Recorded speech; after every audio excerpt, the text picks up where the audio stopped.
सभी को good evening, नमस्कार। हम अपने लेक्चर थर्ड में अब देखेंगे कि देशांतर रेखाओं के द्वारा हम क्या ज्ञात कर सकते हैं। जैसे हमने अक्षांश रेखाओं के द्वारा देखा कि भाई हम अक्षांश रेखाओं के द्वारा हम कटिबंधों के बारे में जान सकते हैं। कटिबंध के अलावा हम अक्षांश और देशांतर दोनों रेखाओं का अगर उपयोग करें तो हम किसी भी देश की स्थिति को जान सकते हैं। आज हम देखते हैं कि सिर्फ देशांतर रेखाओं का क्या उपयोग है।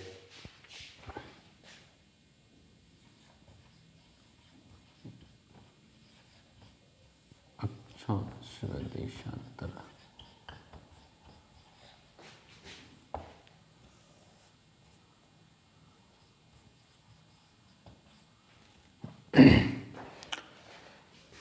देशांतर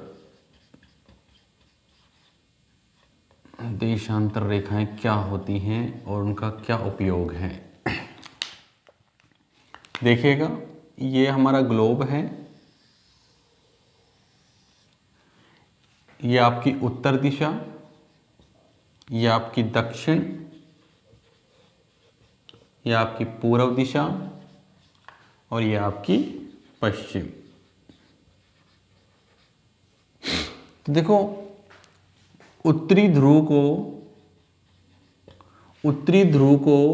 दक्षिणी ध्रुव से मिलाने वाली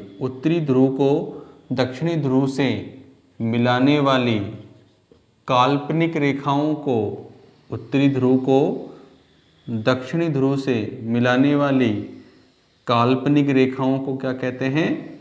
देशांतर रेखा कहते हैं। क्या कहते हैं? देशांतर रेखा कहते हैं।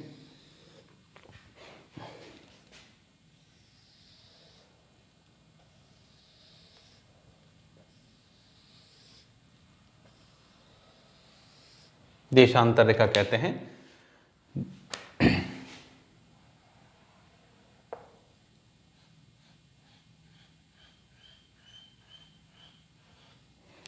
जो सबसे बीच में जो देशांतर होता है वो कितना डिग्री होता है? 0 डिग्री। कितना होता है? 0 डिग्री देशांतर रेखा।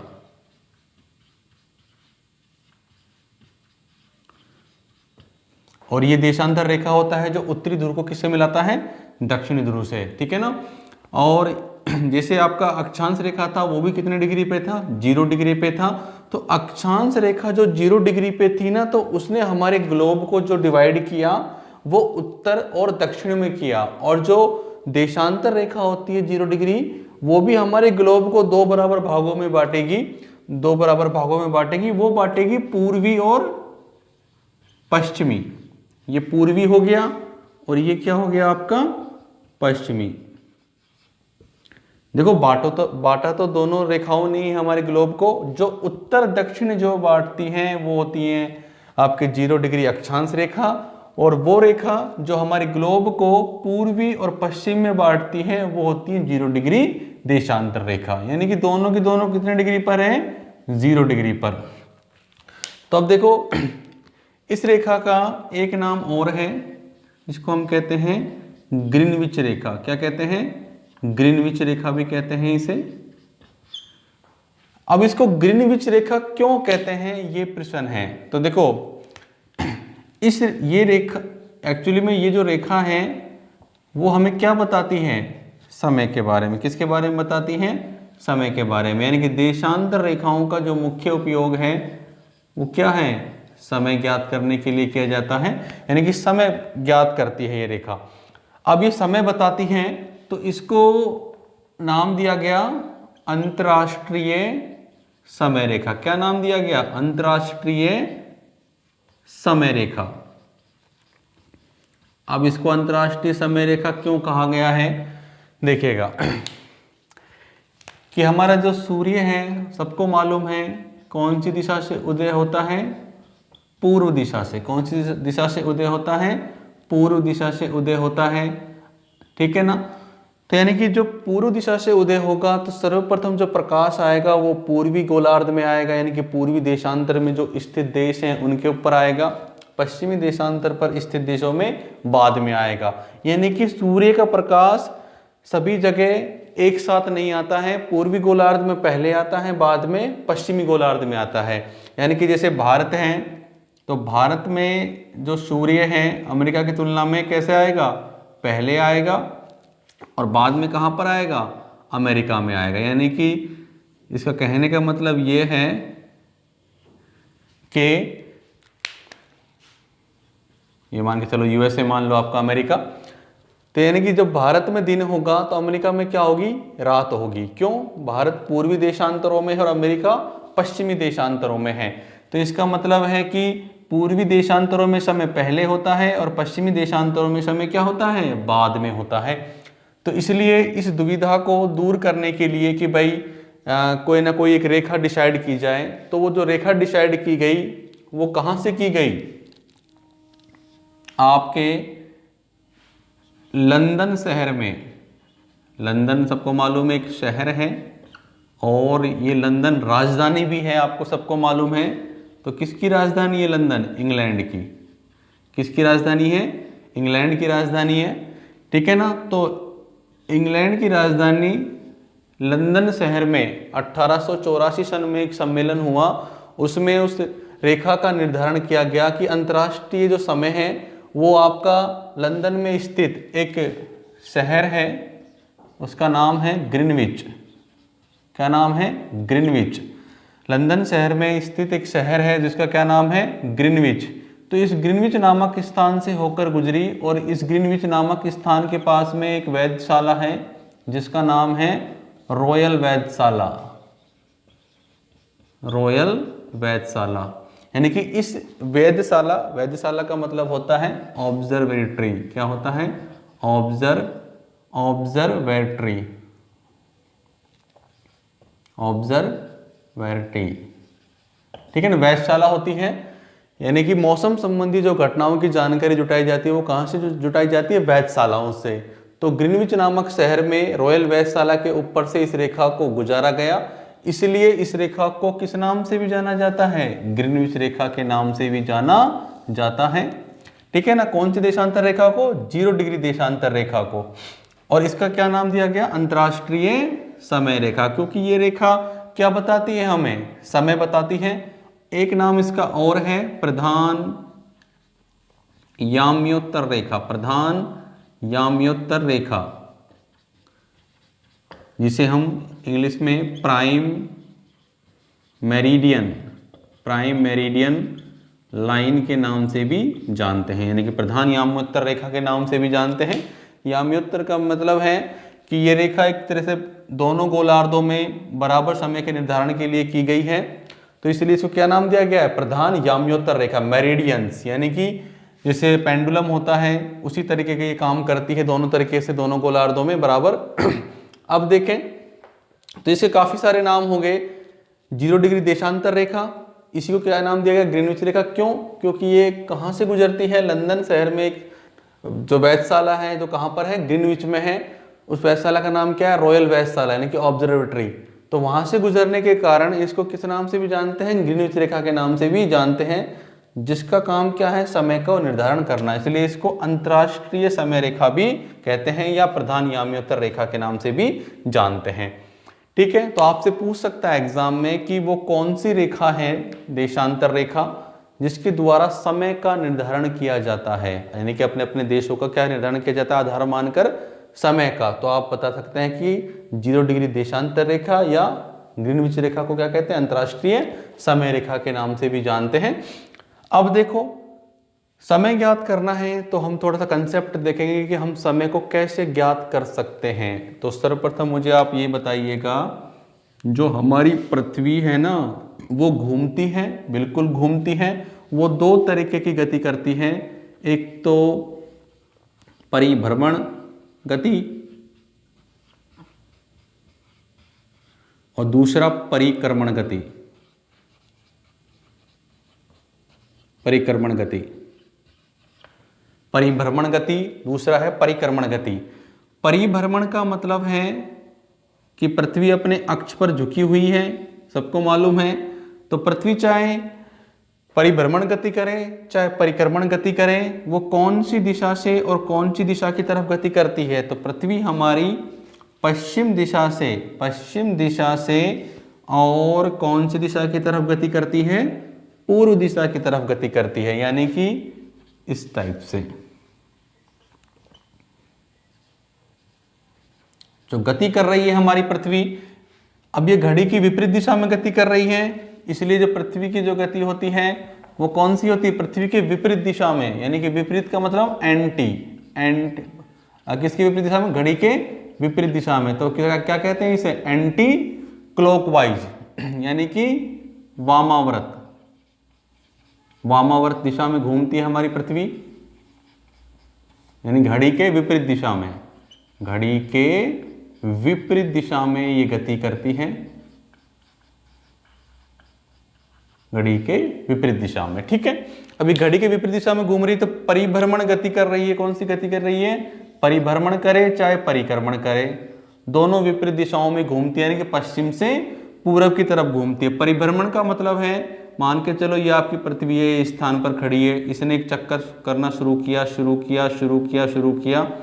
और वापस ए पर ही आ गई, यानी कि अपने ही चारों तरफ जो गति की जाती है उसे कहते हैं परिभ्रमण। तो ये परिभ्रमण गति लगभग 24 घंटे में पृथ्वी के द्वारा किया जाता है। और परिक्रमण गति आपको मालूम है कि लगभग कितने दिन में? 365 सही 1/4 या 365 दिन में। ये तो होता है परिक्रमण। जैसे मान के चलो ये आपकी अर्थ है, तो ये गति किसके चारों तरफ करेगी? सूर्य के चारों तरफ। जो सूर्य के चारों तरफ एक पूरा चक्कर लगाया जाए वो परिक्रमण गति हो जाती है। जो खुद के चारों तरफ एक चक्कर लगाया जाए वो कौन सी गति हो जाती है? परिभ्रमण। जैसे हम परिक्रमा करते हैं तो परिक्रमा का मतलब है किसी के चारों तरफ ही तो करेंगे, उसे हम क्या बोलेंगे? परिक्रमण। और खुद के चारों तरफ करेंगे उसे बोलेंगे हम परिभ्रमण। तो यानी कि पृथ्वी दो तरह की गति करती है, परिभ्रमण और परिक्रमण। तो अभी हमको जब समय निकालना होता है तो हम किस गति का उपयोग करते हैं देशांतरों में? परिभ्रमण का। तो देखते हैं इसके द्वारा हम कैसे समय को निकाल सकते हैं, किसी भी देश के समय को।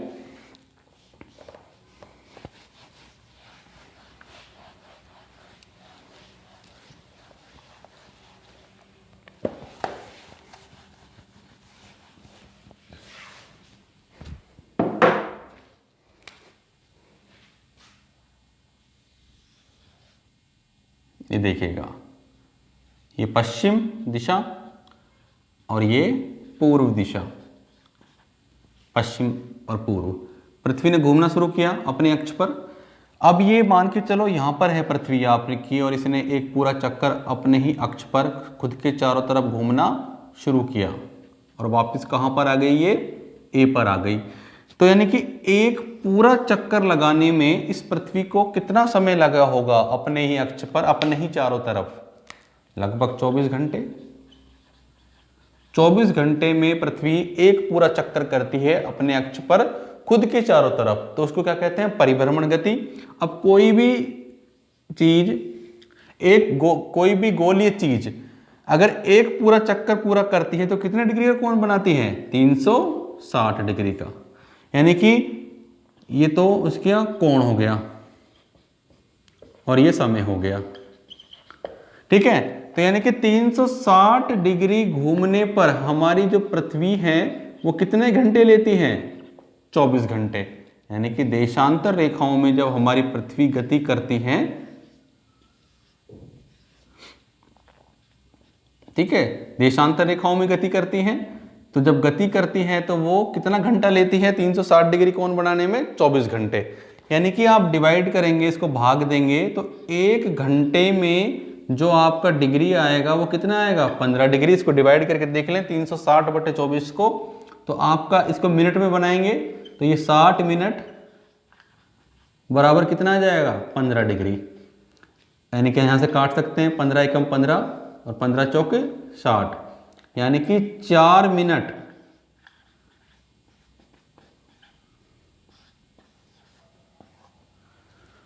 यानी कि 1 डिग्री देशांतर चलने पर हमारी जो पृथ्वी समय लेती है वो कितना लेती है? 4 मिनट लेती है। जैसे मान के चलो ये पृथ्वी हमारी 0 डिग्री पर खड़ी हुई है, अगर इसको 1 डिग्री देशांतर में जाना है तो 1 डिग्री देशांतर चलने पर इसको कितना समय लगेगा? 4 मिनट। कितना लगेगा? 4 मिनट। यानी कि हम यहाँ से 1 घंटे बराबर 15 डिग्री या 4 मिनट बराबर 1 डिग्री, इसके द्वारा हम किसी भी देश का हम स्थानीय समय निकाल सकते हैं। वो देखते हैं कैसे कैसे, जैसे कुछ प्रश्न सवाल होंगे उनको करेंगे हम, और हम देखेंगे कि जैसे हमारे जो भारत का जो समय है वो कितने डिग्री देशांतर रेखा को माना गया है, उसी को क्यों माना गया है, कुछ क्वेश्चंस को हम देख लेते हैं। इस फंडामेंटल को लगाकर हम किसी भी आंसर तक देशांतर रेखाओं में जो क्वेश्चंस होते हैं उनको हम सॉल्व कर सकते हैं। ठीक है,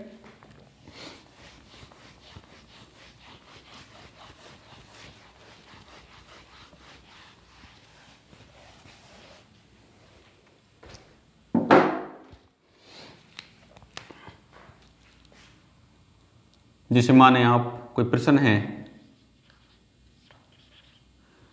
0 डिग्री देशांतर रेखा, 0 डिग्री देशांतर रेखा या ग्रीनविच रेखा,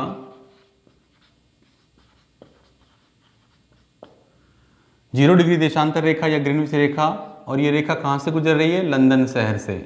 कहाँ से गुजर रही है, लंदन शहर से गुजर रही है मुख्यतः, उसके बाद ये अन्य देशों से भी गुजरती है। तो देशांतर रेखा ग्रीनविच रेखा जैसे कहाँ से गुजरी, लंदन शहर पर दोपहर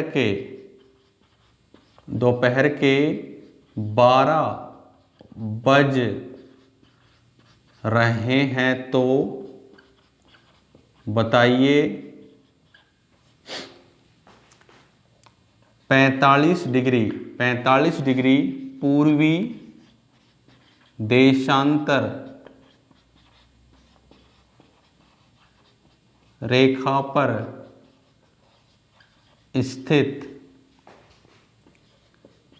शहर में क्या समय हो रहा होगा। ये क्वेश्चन है देशांतर रेखाओं पर कैसे हम किसी भी शहर या देश का समय निकालते हैं।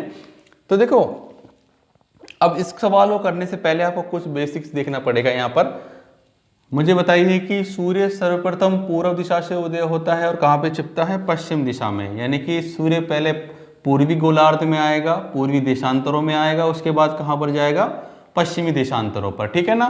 तो जहाँ पर पहले आएगा वहाँ पर पहले आएगा, यानी कि मतलब वहाँ पर क्या होगा, समय आगे होगा। तो यानी कि पूर्वी गोलार्धों में समय क्या होता है, आगे। आगे का मतलब प्लस, और सूर्य का प्रकाश लास्ट में, उसके बाद कहाँ जाएगा, पश्चिम में, यानी कि बाद में जाएगा, बाद में पीछे जाएगा, पीछे का मतलब माइनस। तो आप ये एक चीज समझ लें, पूर्वी देशांतरों में समय आगे होता है इसलिए प्लस करते हैं, पश्चिमी देशांतरों में समय क्या होता है, पीछे होता है, इसलिए क्या करते हैं, माइनस करते हैं। तो देखो प्रश्न क्या है, 0 डिग्री देशांतर रेखा या ग्रीनविच रेखा जो कहां पर है, लंदन शहर पर दोपहर के 12 बज रहे हैं। तो यानी कि इस रेखा पर कितने बज रहे हैं, 12। कितने बज रहे हैं, 12 दोपहर के, यानी कि ऐसे बजेंगे PM 12 PM, यानी कि पोस्ट मेरिडियन, मेरिडियन रेखा के बाद 12 बज रहे हैं। ठीक है ना, 12 PM बज रहे हैं दोपहर के। तो बताइए कि 45 डिग्री देशांतर रेखा पर स्थित शहर में क्या समय हो रहा होगा। यानी कि मान के चलें ये कोई शहर है जो कितने डिग्री पर है, 45 डिग्री पर है। तो यहां पर क्या समय हो रहा होगा। तो एक बार इसको अच्छे से देखेंगे कि हमें क्या कैसे मान निकालना है इसका।